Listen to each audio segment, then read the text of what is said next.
Hello guys, grabe excited ako to share with you. Alam mo ba na itong Skin Supreme, ito skin hydration, sobrang ganda nito.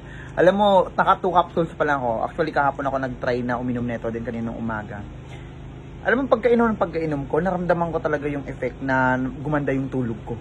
Tapos, pangalawa, ngayong umaga, pagkagising ko, feeling ko talaga iba talaga yung glow ng balat. Oo, parang medyo nagre-reddish yung balat mo, nagpipinkish. Guys, 2 capsules pa lang nainom ko. What more pag naubos ko to? Isa 60 capsules. Alam mo, ito lang yung sabi nila, Iris Moss, yung nakikita sa mga supplement na iniinom din ng mga Japanese. Meron siya neto. Bukod sa meron siyang glutathione tsaka collagen, ay grabe, I think very effective siya. Tapos the same time, sinabayan ko siya nung caramel macchiato na Skin din.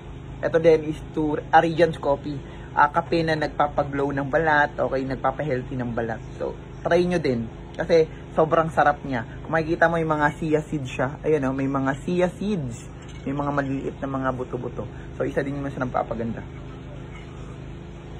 Tapos napakasarapan niya.